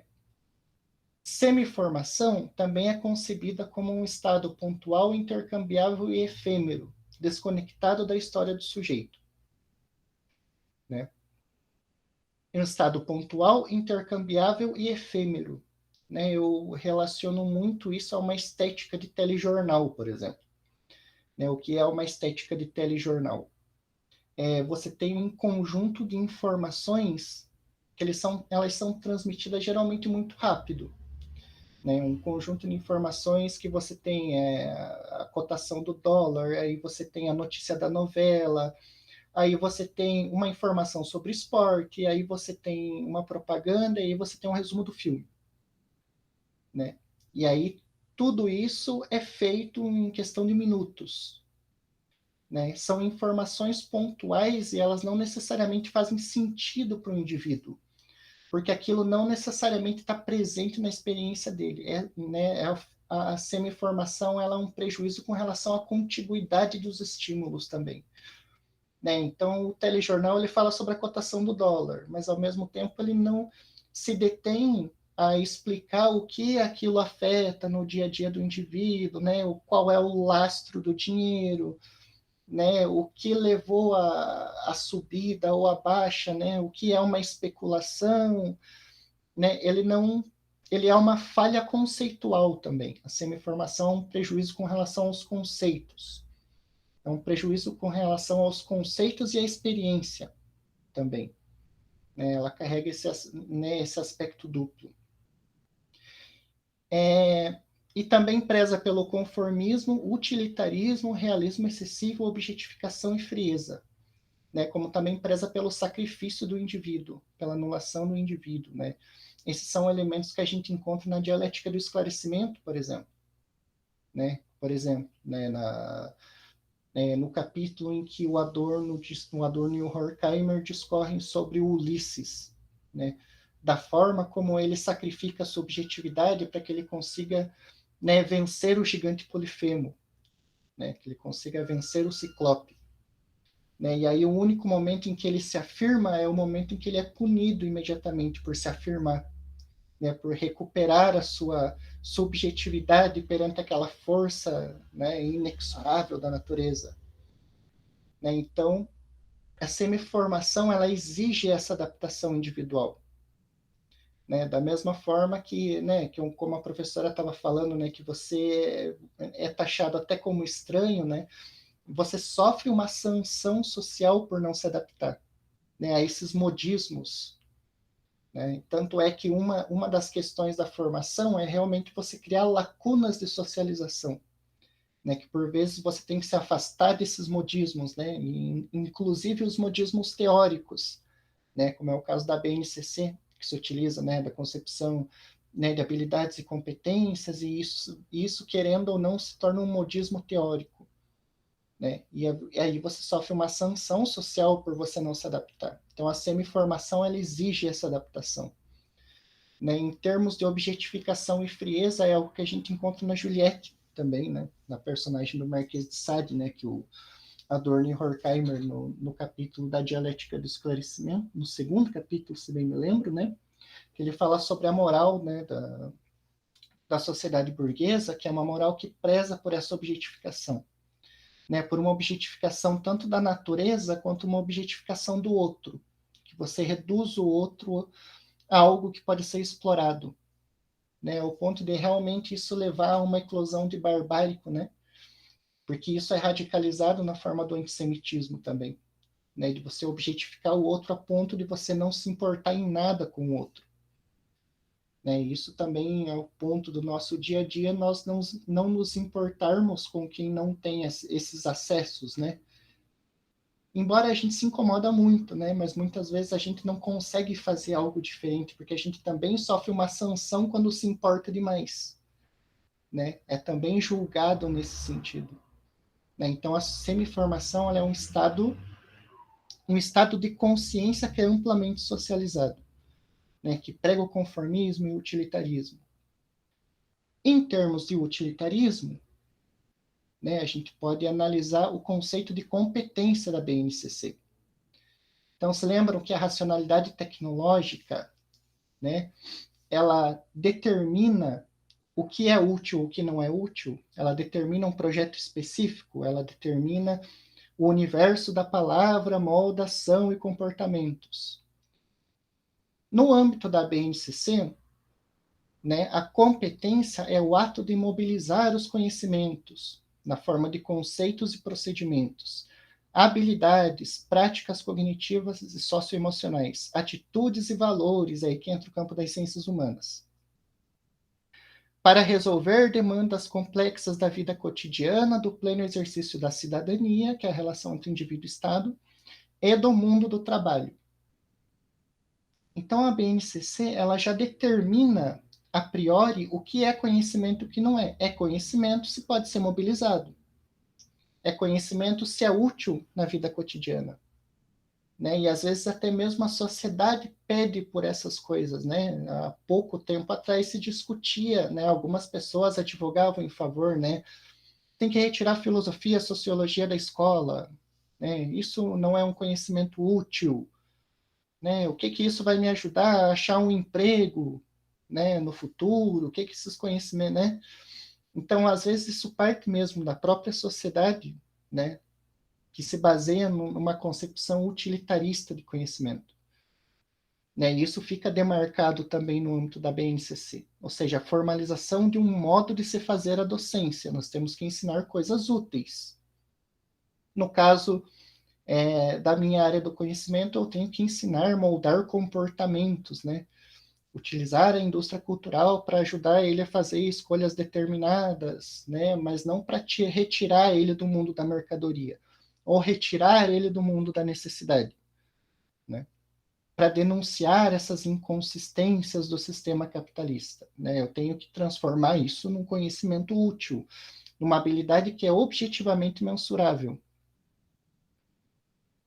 que tem vínculo, né, com a questão do mundo do trabalho também, ou seja, né, é uma forma de retroalimentar a racionalidade tecnológica e a semi-formação e transformar isso em formas de reproduzir esse sistema, né, reproduzir.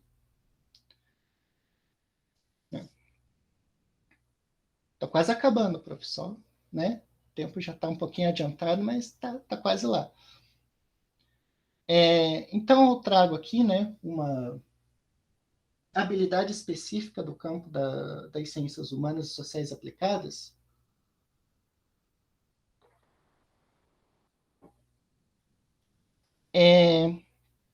cujo descritor técnico, né, é o EM do ensino médio, 1.3, que pode ser trabalhado do primeiro ao terceiro ano, CHS, né, da área de ciências humanas e sociais aplicadas, né, e daí a competência e a habilidade.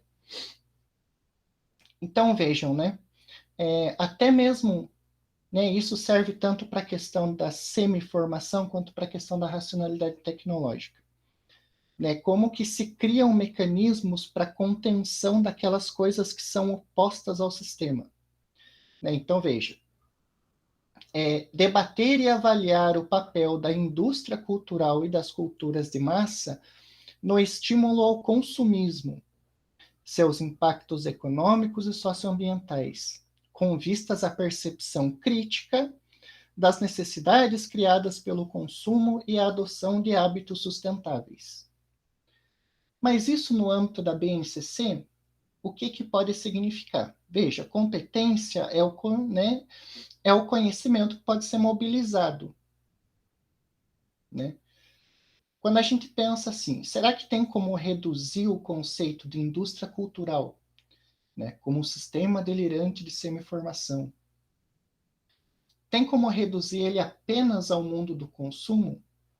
E partindo da ideia que as ciências humanas, elas são responsáveis por essa concepção valorativa, né, uma concepção de modelagem de pessoas, né, no que a indústria cultural é transformada nesse âmbito, o que o conceito de indústria cultural é transformado nesse âmbito, né?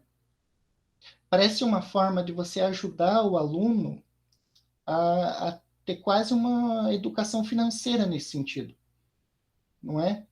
Porque se a gente reduz a indústria cultural somente ao mundo do consumo, né, e tendo em vista também que a percepção crítica no âmbito da BNCC é fazer entre escolhas, né, fazer uma escolha entre opções pré-determinadas, tão logo o conceito de indústria cultural como estímulo ao consumismo é para fazer você escolher produtos, para você desenvolver uma concepção de valor, para você desenvolver um comportamento aí. Né? Mas será que esse conceito pode ser reduzido? Né? E aí depois a gente volta lá aqui, né? Para discutir mais, né? Se der tempo. Então, características da semiformação. Ela converte aquilo que é meio num fim nele mesmo, que é o caso da tecnologia também. Ela converte a tecnologia em seu próprio fim. Então, em vez de você conceber a tecnologia como um meio para uma outra finalidade, você passa a aprender no âmbito da BNCC a utilizar a tecnologia. Isso também é um discurso internacional, na verdade. Isso vem da OCDE e dos relatórios do PISA em Foco também.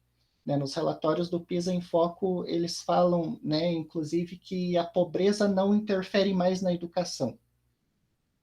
Que essas adversidades, que as crianças que possuem o conhecimento das melhores estratégias de aprendizagem, elas podem alcançar resultados no PISA idênticos ao daquelas crianças mais bem abastadas.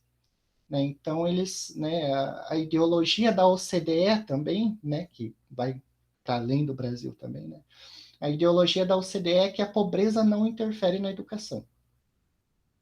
Que as condições objetivas não interferem na educação também. Nem mesmo a questão do investimento interfere na educação. Ela fica resumida ao tratamento metodológico que você dá para isso. Mas será que a pobreza não interfere? E será que a finalidade da educação é tirar um bom resultado no PISA? A gente foi convertido um meio, o que deveria ser um meio de aferir alguma consideração sobre qualidade na educação, se transforma numa finalidade. Nossa, a finalidade da BNCC agora é tirar um bom resultado em teste de avaliação de larga escala. Porque as habilidades elas têm que ser objetivamente mensuráveis, elas têm que ser quantificáveis. No caso da indústria, do conceito de indústria cultural ali na habilidade que foi mostrada antes, essa habilidade ela é mensurável no sentido em que o aluno consegue escolher entre um produto ou outro. Ele adotou hábitos sustentáveis. Ele olha na embalagem do produto, ele diz, nossa, olha, esse aqui é vegano, eu vou levar esse, estou adotando hábitos sustentáveis.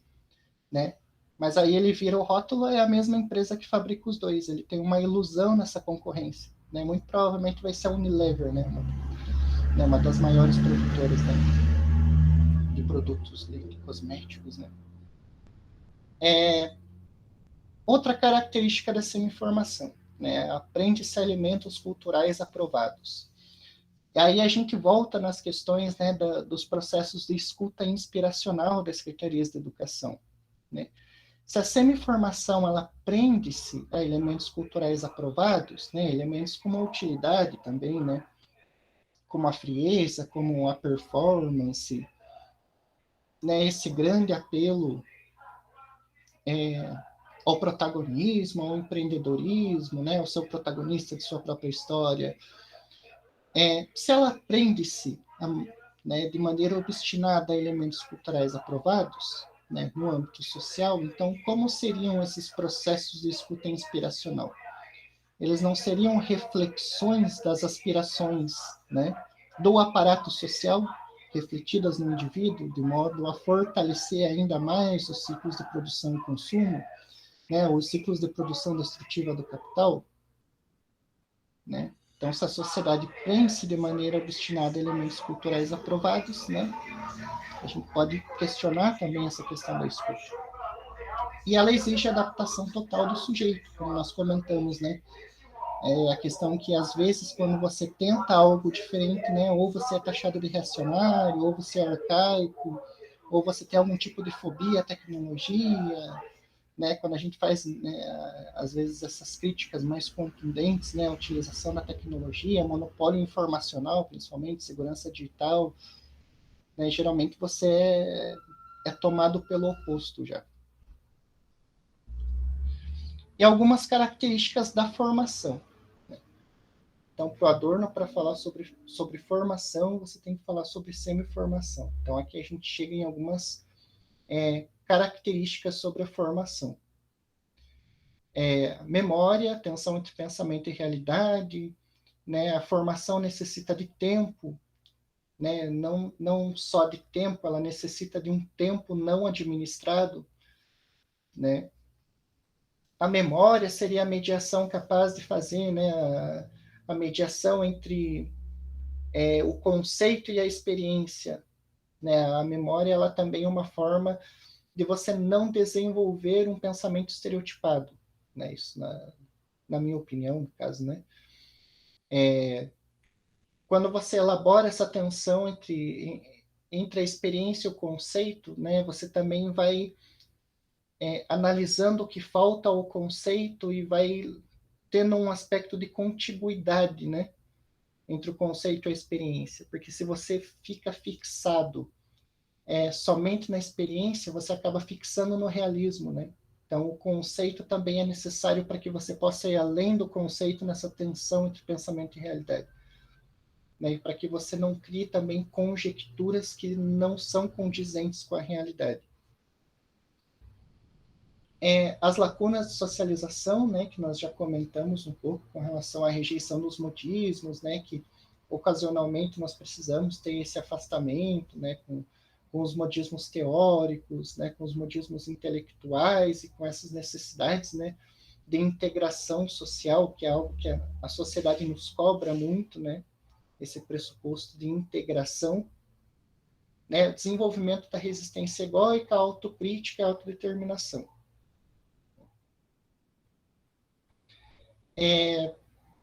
E aqui, né, uma coisa que a professora Luciane tem muito mais autoridade para falar do que eu, né, mas eu me baseio nos textos da professora Luciane também, né, da formação como similar à experimentação estética, né, que para o Adorno a arte é uma finalidade sem fim, a arte é a antítese do social, né, que se a sociedade nos cobra, né, essa integração, essa afirmação e a negação do indivíduo, a arte não o faz.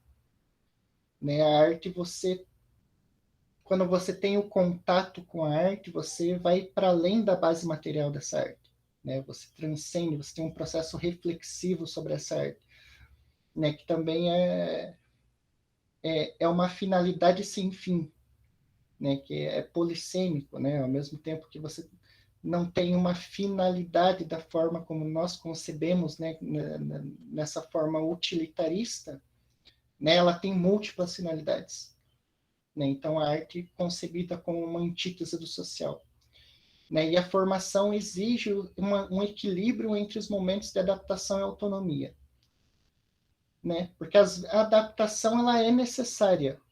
Né? O problema da sociedade é que ela cada vez mais exige o momento da adaptação. E ela não deixa você ter momentos de autonomia. Né? Assim como no pressuposto da racionalidade tecnológica, ela exige a adaptação total do indivíduo, ela exige a anulação total do indivíduo, né? E aí a gente volta nas questões da escuta inspiracional.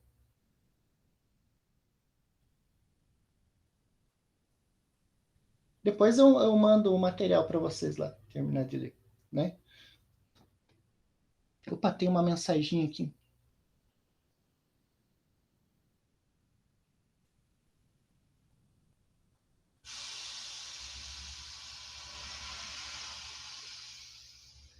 Né? Voltando nas questões da reelaboração curricular, né? Então, partindo desse pressuposto, né, que a semi-formação, ela é um estado de consciência generalizado, né? A racionalidade tecnológica, ela exige adaptação individual. Esses processos de escuta inspiracional, eles podem ou não ser centralizados nas secretarias de educação, né? Então, assim...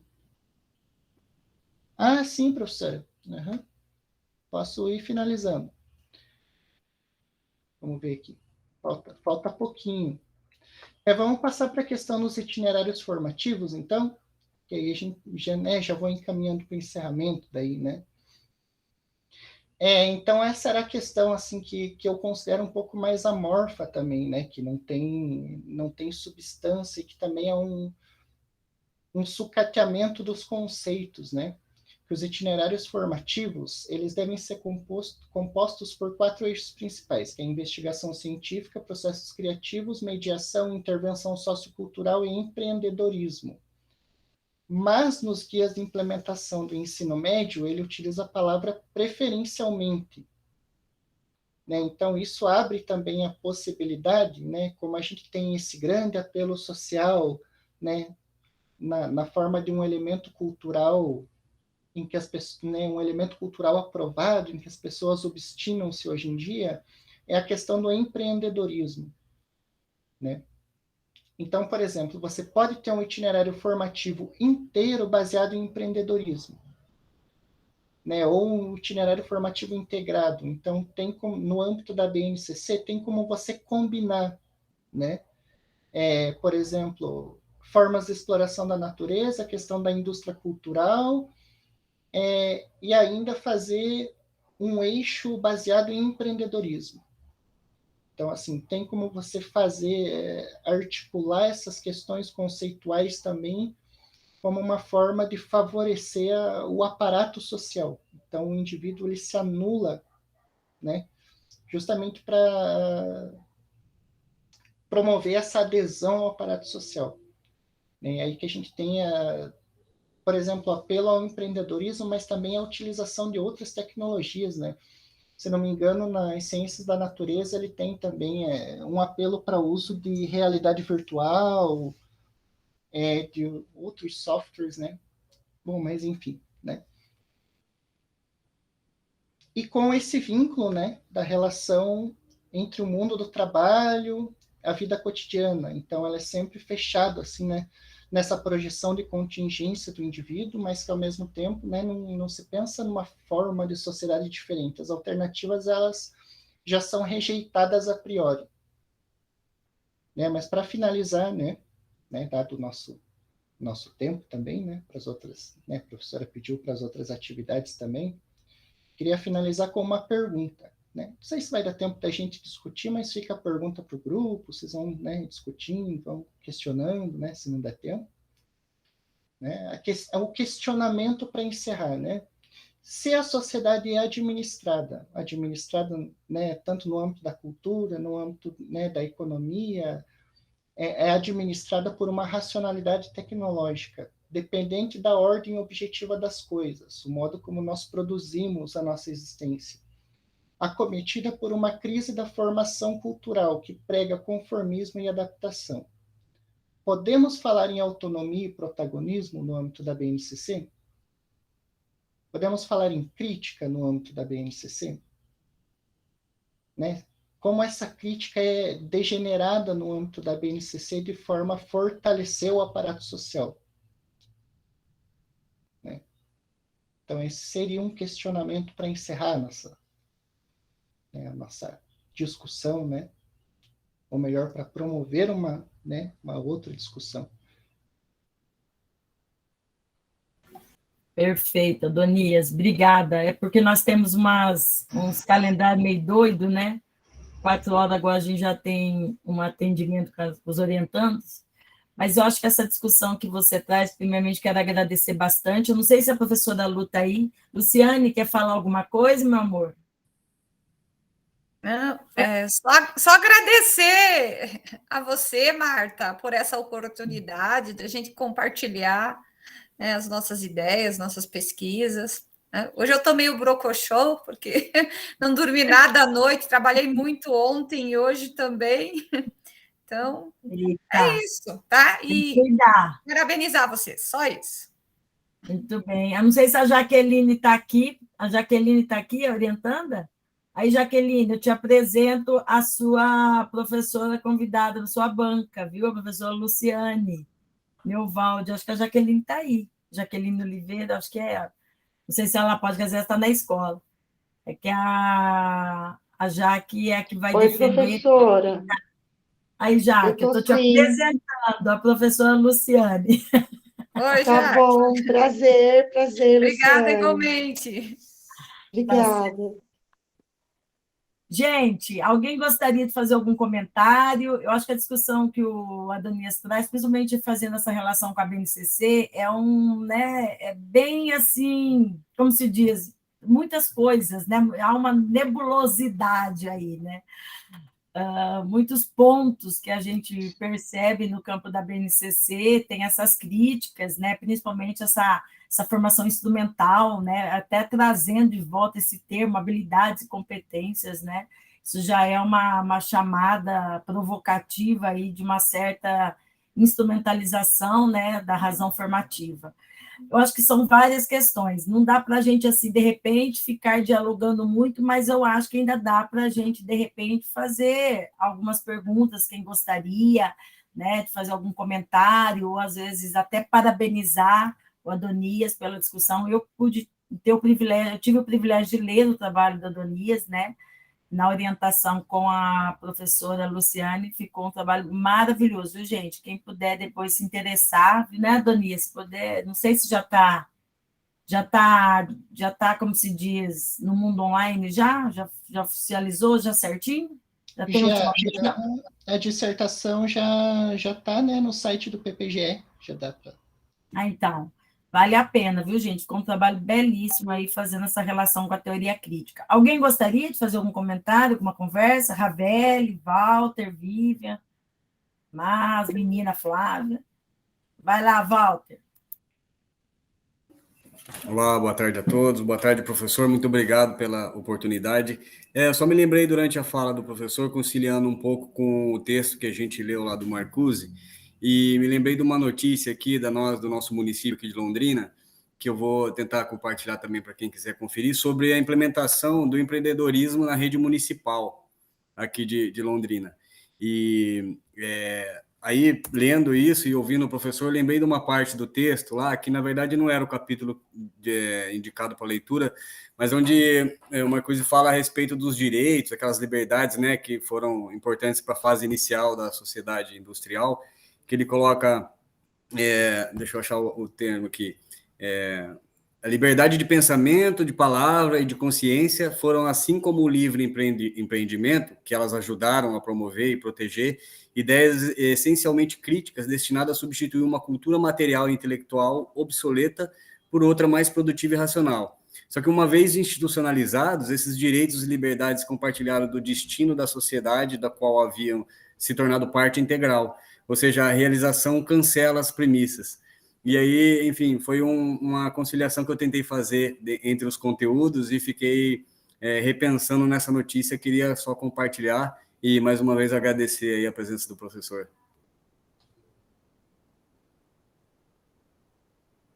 Lamentável, né, Walter, ouvir isso, né? Somente da secretaria, né, municipal aqui de Londrina.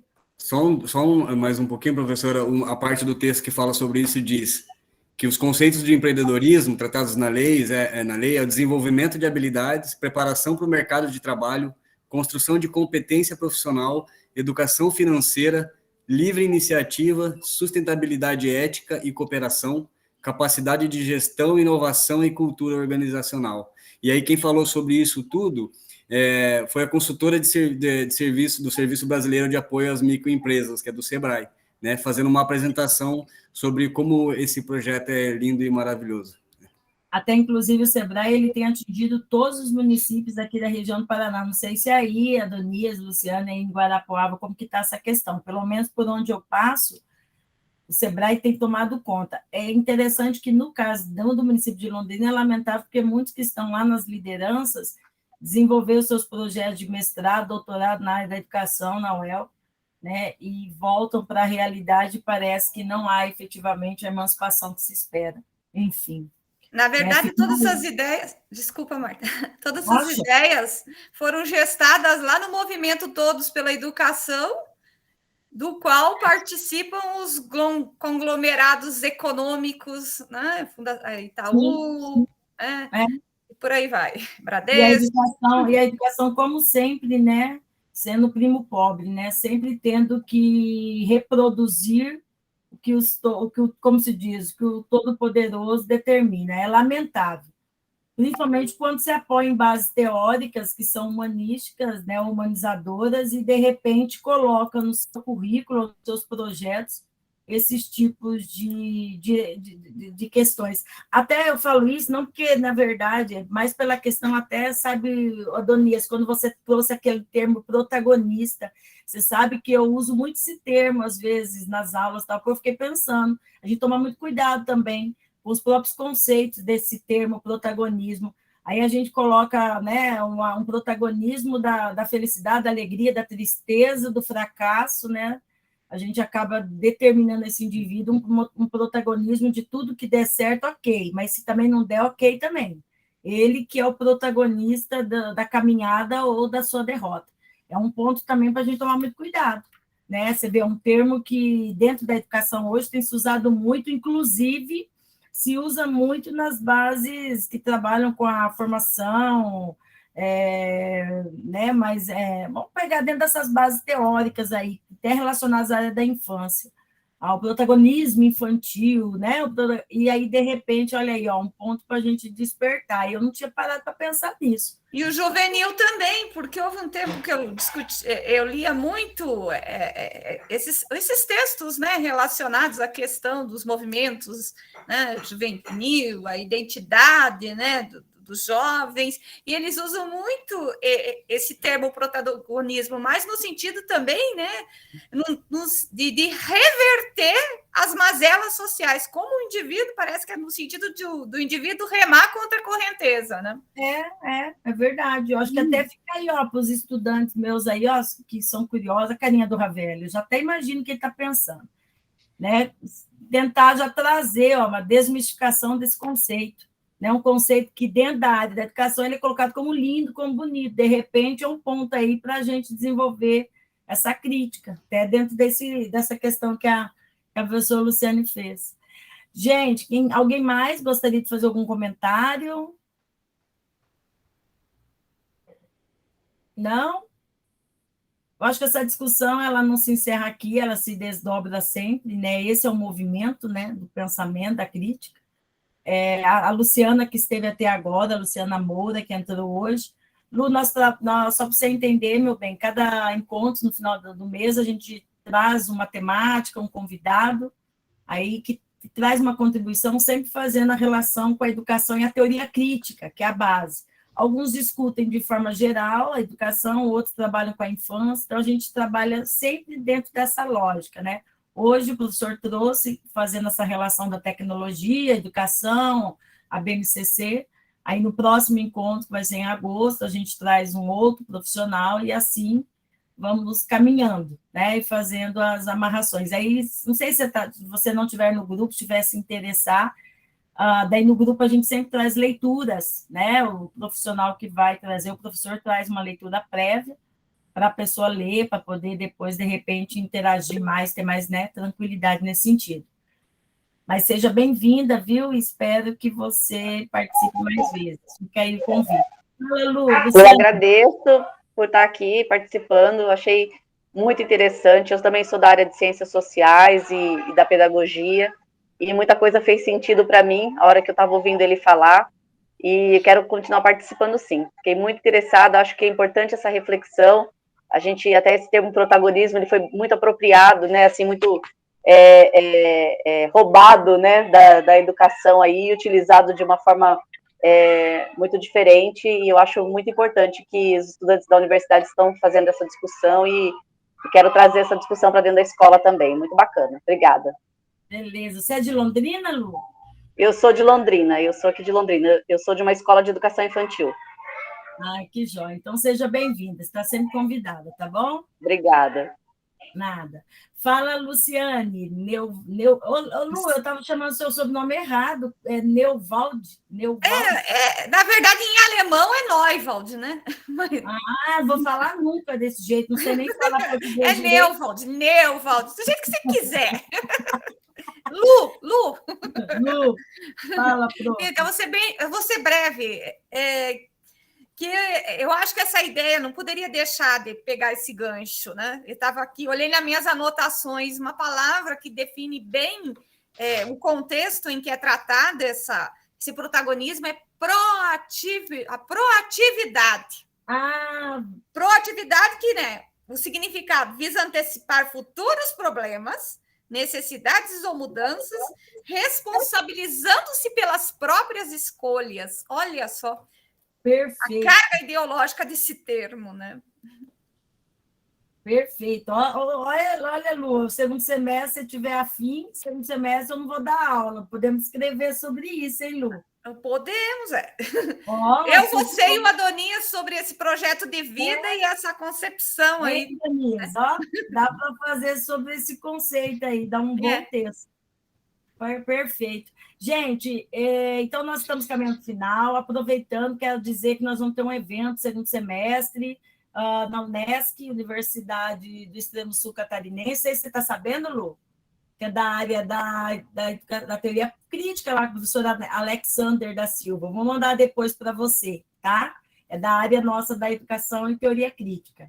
Este evento vai ser interessante porque você pode escolher duas opções, ou você faz ele presencial ou você faz ele de forma híbrida. Então, a apresentação do trabalho você pode fazer presencial, como a apresentação do trabalho você pode escolher também por meio remoto. Depois eu vou pôr a divulgação, está aberto para apresentar trabalhos, resumos, e eu acho que vale a pena, né, fazer aí, porque no segundo semestre, sendo bem sincero, não tem quase nada de evento, principalmente na nossa área, que é a teoria crítica.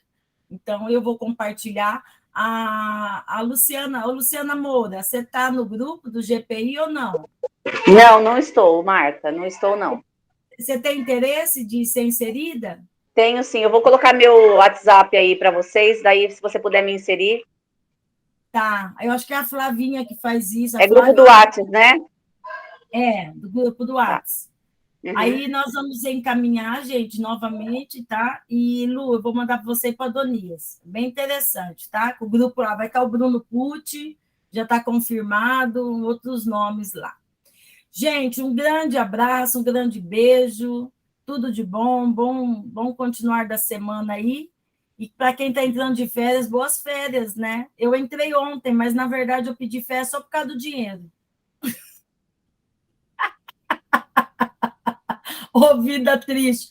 Ô, Lu, eu ainda pedi tão em cima da hora que eu nem consegui ainda receber. Vou receber agora no fim das férias. Tomei ainda no nariz. Ai, Jesus, que preguiça. Mas, gente, para quem está entrando aí de férias, boas férias. E no próximo encontro agora vai ser fim de agosto. A última terça-feira, se eu não me engano, com o professor Sinésio, que vai trabalhar com o conceito, foi meu orientador, supervisor do pós-doc, o primeiro pós-doc, ele vai trabalhar sobre a questão do fascismo e a educação, tá bom? No mais, um beijo grande, tudo de bom. Até mais. Tchau. Tchau, obrigada. Tchau, obrigada, Lu, obrigada, Parabéns, Adonias.